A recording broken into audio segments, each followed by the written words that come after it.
महाकुंभ प्रयागराज के दौरान आतंकी हमले की धमकी दी थी। इसके लिए हमारी जो विशेष यूनिटें हैं तथा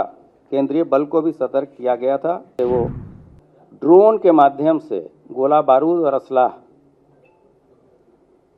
पाकिस्तान बॉर्डर से इंडिया में लाता था। पाकिस्तान में बैठे 3 आईएसआई एजेंटों के संपर्क में यह व्यक्ति था। महाकुंभ के दौरान जो चेकिंग और पुलिस की मुस्तैदी वहाँ थी, इसके कारण ये वहाँ कोई घटना कारित करने में सफल नहीं हो पाया। माननीय मुख्यमंत्री जी के नेतृत्व में उत्तर प्रदेश में जो अपराध और अपराधियों के प्रति जीरो टॉलरेंस तथा उत्तर प्रदेश को आतंकी एवं राष्ट्र विरोधी तत्वों से अवमुक्त करने की नीति के अनुपालन में उत्तर प्रदेश पुलिस तथा इसके विशेष बल जैसे एसटीएफ तथा एटीएस लगातार कार्य कर रही है। आप सभी अवगत हैं कि महाकुंभ के आयोजन के पहले ऐसे विघटनकारी तत्वों के द्वारा जो कि देश और विदेश में मौजूद थे, उनके द्वारा गड़बड़ी फैलाने की तथा कुछ ऐसी घटनाएं कारित करने की सूचना दी गई थी और यह सूचना विभिन्न एजेंसियों के माध्यम से हम लोग को प्राप्त हुई थी। उसी के क्रम में एक महत्वपूर्ण सफलता उत्तर प्रदेश के एटीएस को बीती रात मिली है और ये कार्रवाई उत्तर प्रदेश पुलिस की एसटीएफ तथा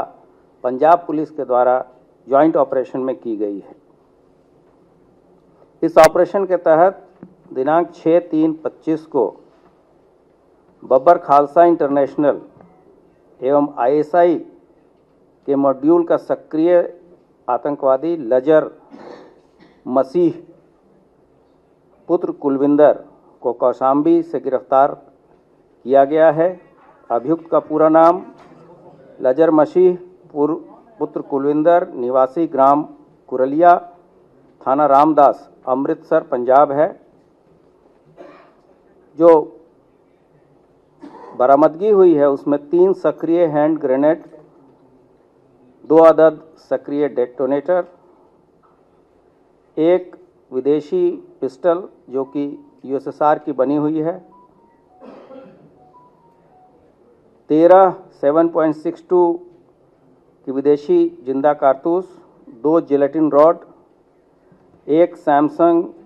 M14 मोबाइल बिना सिम कार्ड के तथा 1 फर्जी पते पर बनाए हुए आधार कार्ड। आप सभी अवगत हैं कि 23 दिसंबर 2024 को विभिन्न एजेंसियों से प्राप्त सूचना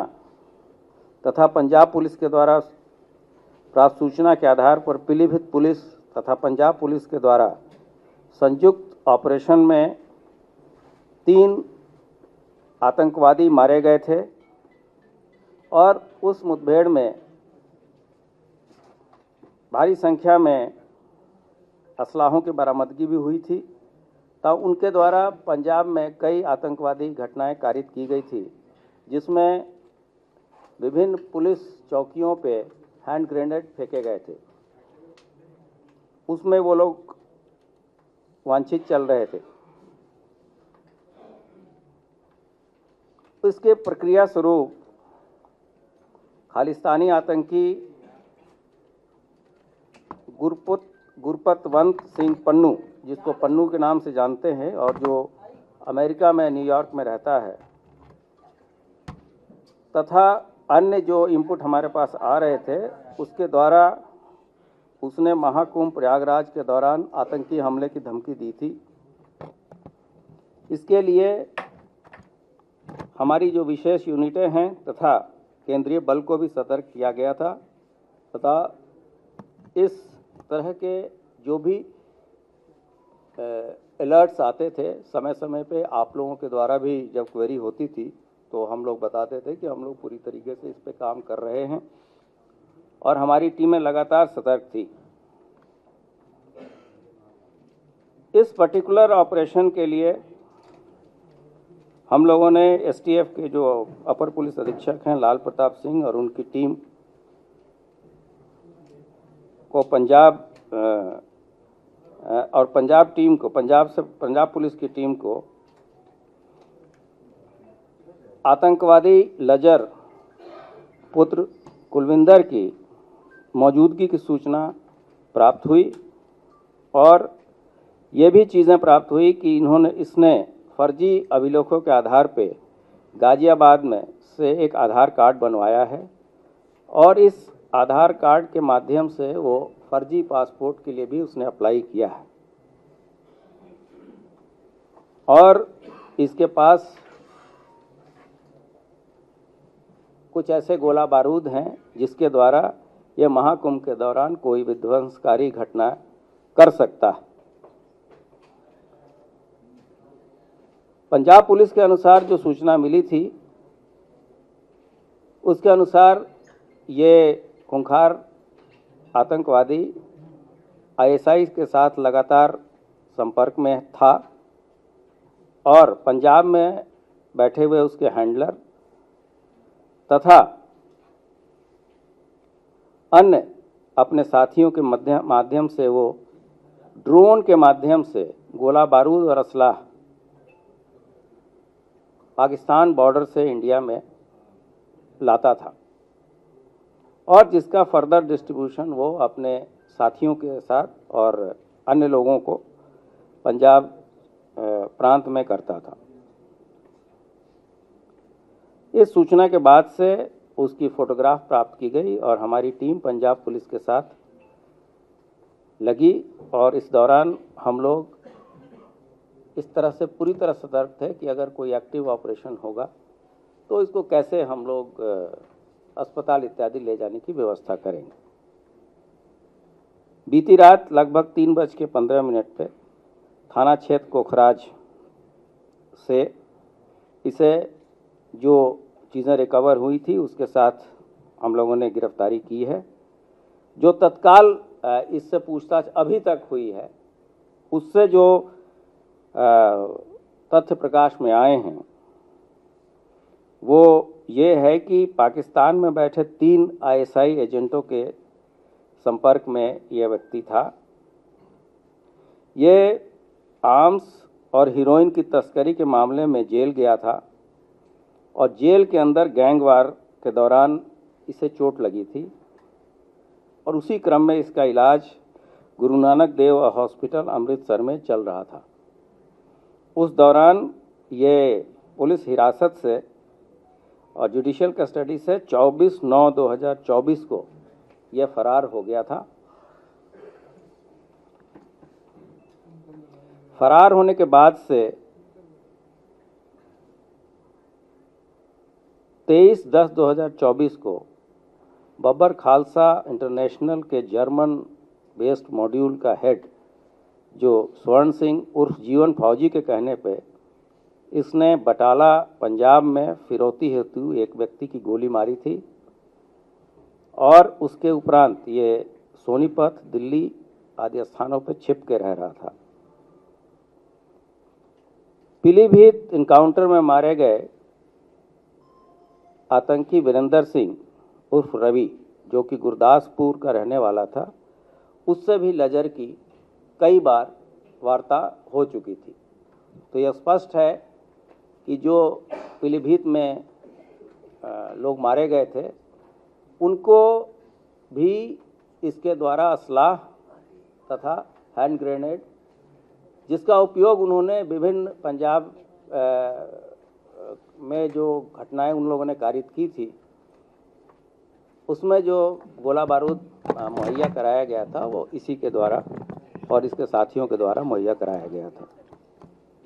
इसके अलावा मुक्तसर जेल में जब ये बंद था तो वहाँ भी इसकी पहचान अन्य कैदियों से हुई जो कि पाकिस्तान बेस्ड आईएसआई एजेंट के टच में थे। ये भी बात संज्ञान में आई कि इनके और इनके साथियों के द्वारा पंजाब बॉर्डर से ड्रोन के माध्यम से विदेशी असलहे, ग्रेनेड तथा मादक पदार्थ जैसे कि हीरोइन आदि की सप्लाई प्राप्त की जाती थी। इसमें अभी जो है इस चीज़ों को पंजाब पुलिस के साथ शेयर करके आगे की विवेचना भी देखी जाएगी। इसमें यह भी बताना उचित होगा कि जब अतीक अंसारी को उत्तर प्रदेश लाने की बात हुई थी तो उसके पूछताछ में ये बात भी प्रकाश में आई थी, और जब ये बात बताई गई थी तो उस समय कुछ लोगों ने इस चीज़ पर प्रश्न उठाया था। तो पाकिस्तान की तरफ से बॉर्डर से शस्त्र और मादक पदार्थ इत्यादि आते हैं, ये चीज़ें पूरी तरीके से हम लोगों की विवेचना से पहले भी प्रमाणित थी और आज भी जो पूछताछ हुई है उससे पूर्ण तरीके से प्रमाणित हो गई है।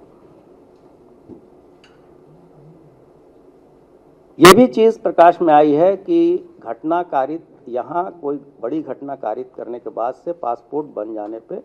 इसको पुर्तगाल जाने की इसकी प्लानिंग थी।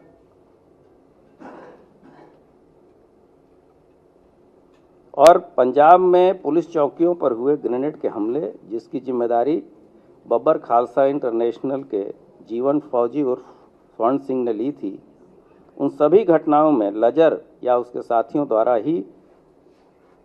हैंड ग्रेनेड उपलब्ध कराए गए थे। हैंड ग्रेनेड और रिकवरी की चीज़ें हैं, उसके फोटोग्राफ अभी हम लोग आपको अपने ग्रुप पे शेयर कर देंगे। इसी तरीके से उसने कुछ और साथियों के भी नाम बताए हैं जो कि कुछ लोग यूएसए में रहते हैं, कुछ लोग पुर्तगाल में रहते हैं, कुछ लोग कतर में रहते हैं, और इससे ये सिग्नल ऐप पे बातचीत करता है। जैसा कि मैंने बताया कि इसकी प्लानिंग घटना के बाद पुर्तगाल जाने की थी, लेकिन महाकुंभ के दौरान जो चेकिंग और पुलिस की मुस्तैदी वहाँ थी, इसके कारण ये वहाँ कोई घटना कारित करने में सफल नहीं हो पाया, और इस दौरान वो कौशाम्बी, लखनऊ तथा कानपुर में जगह जगह बदल के इस दौरान ठहरा है। ये उसका कहना है। इन चीज़ों को हम आगे भी वेरीफाई करेंगे कि ये कहाँ कहाँ रहा है इस दौरान और किसके संपर्क में रहा है।